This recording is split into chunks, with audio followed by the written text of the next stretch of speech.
dramatically increased premiums, co-pays, and deductibles. All across the country, including, most significantly, in states that Donald Trump won, and Republicans could care less. House Republicans canceled votes 2 weeks ago, canceled votes last week, canceled votes this week. House Republicans are on vacation, House Democrats are on duty here in Washington, D.C., ready to reopen the government, ready to support our troops and hardworking federal civil servants, and ready to address the Republican health care crisis that is crushing people all across the country in an environment where the cost of living is already too high because of failed Republican policies like the Trump tariffs. Questions? Leader Jeffries. The government shutdown's going to get worse each and every single day for so many Americans, and we've already seen the standoff persist for some time. Republicans have rejected the Democratic CR that includes all of your demands there. So why not come up with a new approach, put a new offer on the table to try to jumpstart something rather than dig into your position? We're open to sitting down anytime, any place with anyone in terms of our Republican colleagues, either here at the Capitol. But why not put a new offer on the Either table? here at the Capitol or back in the Oval Office to have a conversation about finding a bipartisan path forward. But there has to be a willingness amongst Republicans to actually have a conversation. And since the White House meeting over 2 weeks ago, Republicans have gone radio silent. Donald Trump has spent more time on the golf course than talking to Democrats on Capitol Hill. Republicans have been on vacation since September 19th in the House. And in the Senate, the Republican strategy is to do the same exact thing, bring the same failed partisan Republican spending bill to the floor over and over and over again, knowing it's going to go down. Because Democrats have been very clear. We're not going to support a partisan Republican spending bill that continues to gut the health care of the American people. We are open about having a good faith discussion with our Republican colleagues to hear their ideas about reopening the government while at the same time decisively addressing the Republican health care crisis. Leader Jeffries. Thank you. Thank you. In terms of the military, it looks like OMB is finding money and appropriating it to pay the military. Do you agree with that strategy? Are you on board with that? And are you interested in ultimately one bill on the House floor to pay the military? I agree with making sure that our men and women in uniform, our active duty troops, are paid. We also need to make sure that we take care of all of our hardworking federal civil servants, which is why Republicans should be back here in Washington working with us to reopen the government, as opposed to continuing the Trump Republican shutdown. Leader Jeffries. Leader Jeffries. Good afternoon, thank you. Republicans have run on repealing and replacing Obamacare since 2010. But you're arguing for these subsidies to help subsidize Obamacare here. Isn't that an indictment that there's a problem with it, the fact that it needs to be propped up in some form? No, the overwhelming majority of the American people, including in Republican-run states, support an extension of the Affordable Care Act tax credits because they know that the Affordable Care Act has been an important part of ensuring that everyday Americans can afford to go see a doctor when they're sick, when their children are sick, and when their families are sick. And from our standpoint, it's strange that Republicans want to make this a partisan fight. This is not a partisan fight as far as Democrats are concerned. This is about the American people and ensuring that the American people can afford high-quality health care when they need it, including in red states. And by the way, the majority of states that benefit in terms of their people getting health care from the Affordable Care Act tax credits are states that Donald Trump won. West Virginia, number 1. Wyoming, number 2. Alaska, number 3. Tennessee, number 4. Mississippi, number 5. And states 6 through 10 are also states that Donald Trump won. This is not a partisan issue for Democrats. We care about making sure the American people can afford health care. Whether you're a Democrat, an independent, or a Republican, we are fighting for hard-working American taxpayers. The Republicans do have a credibility issue when it comes to health care and the Affordable Care Act. The American people know we're standing on the side of lifting up their quality of life, and Republicans have spent the last 15 years, you are correct, trying to repeal and displace people off the Affordable Care Act. In fact, they've done it more than 70 times, which is why if we're going to resolve this issue, it can't simply be a Republican winging a prayer. We actually need legislative action that extends the Affordable Care Act tax credits. And by the way, also addresses other aspects of the Republican health care crisis that is crushing the American people. Thanks. Leader Third Jeffries. row, thanks. The judiciary can only continue its full paid operations through Friday. Do you have any concerns about what will happen with that, with criminal and civil cases? We remain completely and totally concerned by all of the aspects of the Trump Republican shutdown, which is why we need them to abandon their failed my way or the highway approach, their take it or leave it approach, and the Republican go it alone approach.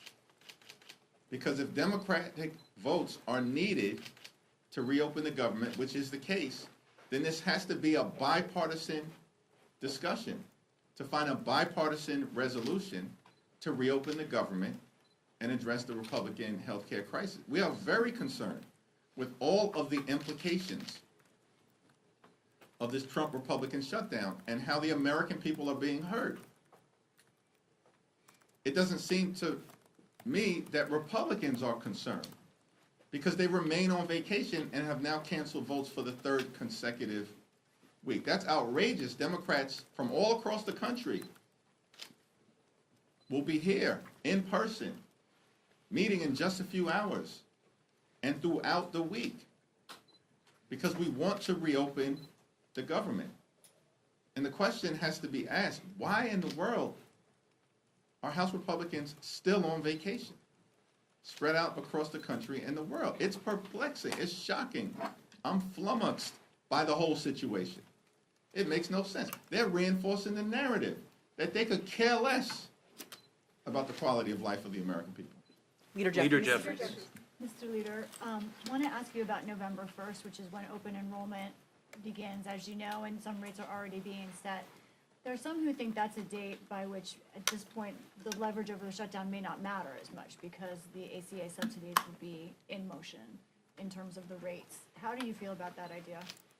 Well, our view has always been that we have to address the Republican health care crisis and the need to extend the Affordable Care Act tax credits with the fierce urgency of now, because at this moment in time, notices are going out to people all across the country indicating that their premiums, copays, and deductibles are about to skyrocket. People are about to pay thousands of dollars more per year. And for many hardworking American taxpayers, you're talking about their health insurance rates doubling, tripling, or quadrupling.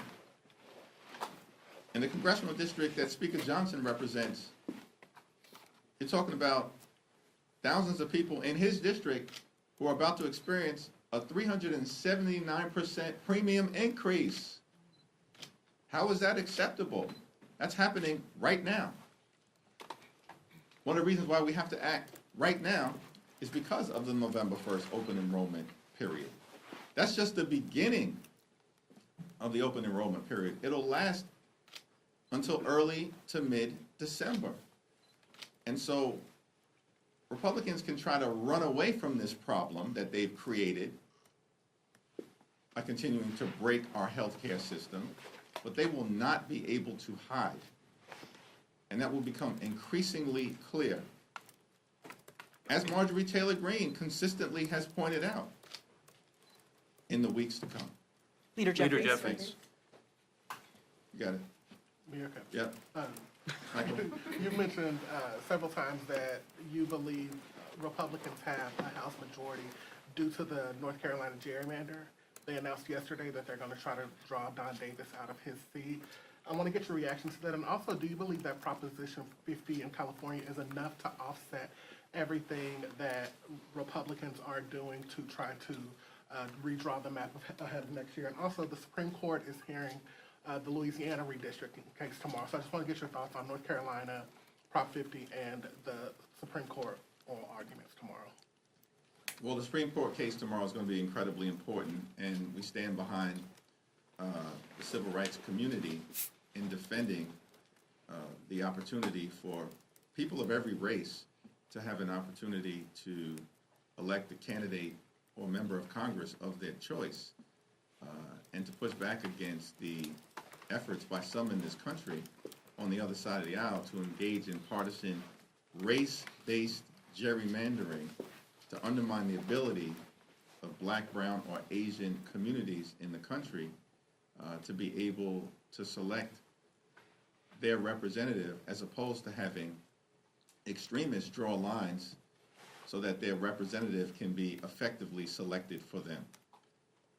We're going to be watching closely that Supreme Court oral argument tomorrow, and I stand behind Representative Cleo Fields, whose district is the subject of the litigation, and we also, of course, stand behind the civil rights community's efforts to preserve both Section 2 of the Voting Rights Act, as well as the 14th Amendment protections against racial gerrymandering and undermining the ability of communities of color to elect the candidates of their choice.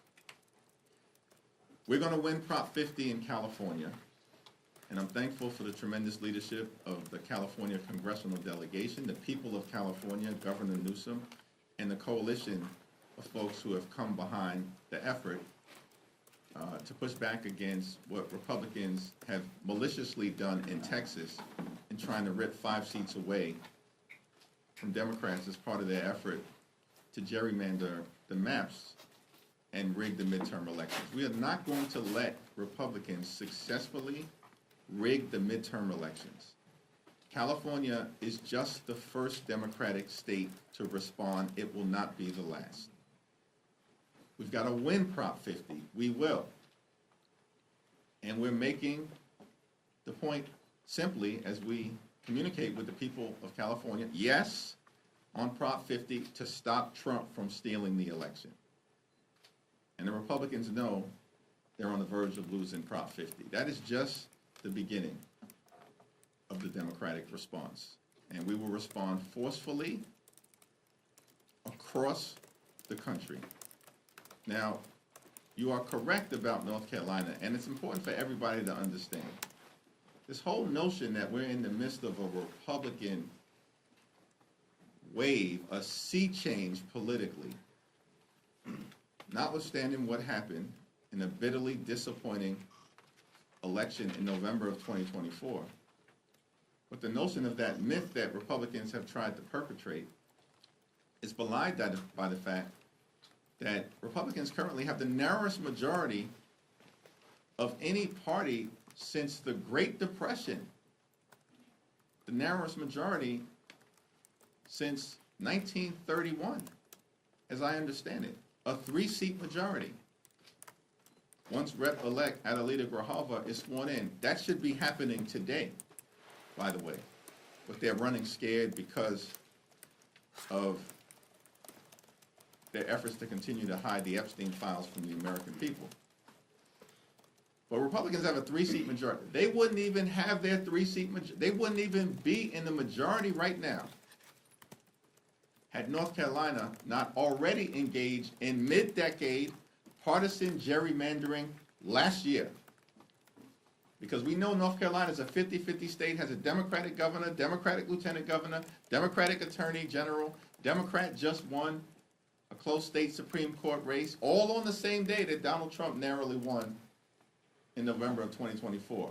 And in North Carolina, before they engaged in vicious mid-decade gerrymandering to affect this Congress, in this 50-50 state, the North Carolina delegation, 14 members, was 7 Democrats and 7 Republicans. They then ripped 3 seats away from the people of North Carolina last year.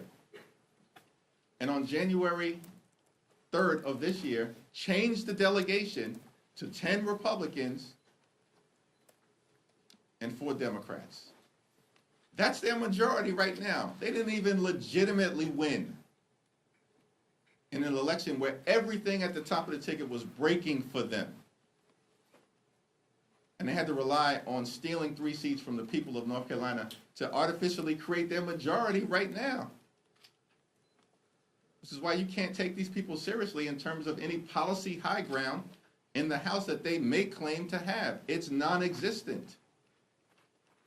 So the question then becomes, they've already gerrymandered the map in North Carolina. And because Donald Trump, their boss, ordered them to go back and try to create an additional seat, this is what they're going to try to do. We're going to make sure that Representative Don Davis is reelected in North Carolina, and Democrats are going to take back control of the House of Representatives. Leader Jeffries. Leader Jeffries. Thank you, Mr. Leader. Are you aware of any plans to try to pay federal law enforcement? And in particular, do you think there should be something should be done to help U.S. Capitol Police? I know their union just put out a statement. They haven't gotten paid since Friday. And are you concerned that could impact the safety here at the Capitol? Something should be done to stand by the U.S. Capitol Police. We're so thankful for their bravery and patriotism, service and sacrifice, and of course, should be done for law enforcement, as is the case for all federal civil servants, which is why Republicans need to get back into town and show up at the negotiating table so we can reopen the government, negotiate a bipartisan spending agreement that actually improves the lives of the American people, as opposed to what Republicans want to do, which is to get Democrats to sign off on their partisan Republican spending bill that continues to gut the health care of the American people. It's not going to happen. We need to address the Republican health care crisis. We've made that clear repeatedly now for weeks, and that position is not going to change. Leader Jeffries. Leader Jeffries, back in March, and even a little bit coming into this government funding deadline, there was a lot of concern among Democrats that if the government was shut down, that it would empower and give Trump the ability to run around Congress and do what he wants with government funding. Is what he is doing now exacerbating troop pay and finding money to pay for WIC, other things? Is that exacerbating Trump's ability to go around Congress? In previous shutdowns, funding has always been identified to make sure that the Women's, Infants, and Children program has been funded, and we expect that that should happen during this moment in time as well. In terms of the mass firings, the violations of the law, the bullying of hardworking federal employees, that's been going on since January 20th, the first day of this presidency. The focus of the Trump administration has been on visiting chaos and confusion and cruelty on the American people, as opposed to doing what Donald Trump and Republicans promised on day one, which is to lower costs. But costs aren't going down in the United States of America. Costs are going up. Inflation is up. Electricity bills are up. Housing costs are up. Grocery costs are up. And now Republicans refuse to extend the Affordable Care Act tax credits, which is going to skyrocket health care premiums, copays, and deductible. Everything we're seeing right now in the midst of this Trump Republican shutdown is consistent with their failed policies that haven't made life more affordable for the American people. Republicans continue to make life more expensive. And Democrats are working hard to fix our broken health care system because of the crisis Republicans have created, and to lower the high cost of living. Leader Leader Jeffries. Jeffries. You've alluded to and hit at this throughout the press conference about the pain that is going to be felt by federal workers, et cetera, over the coming weeks if this drags on. Which pain, as you're navigating the path forward here, is greater in your view? Is it the pain that is going to be felt by federal workers and people that depend on the federal government for services?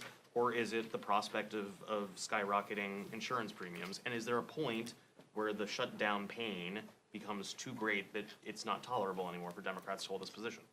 The pain of a government shutdown is being felt by all Americans, and it's unfortunate that Donald Trump and Republicans have decided to shut the government down and then not to do a damn thing to find a bipartisan path forward. Not a thing over the last 2 weeks.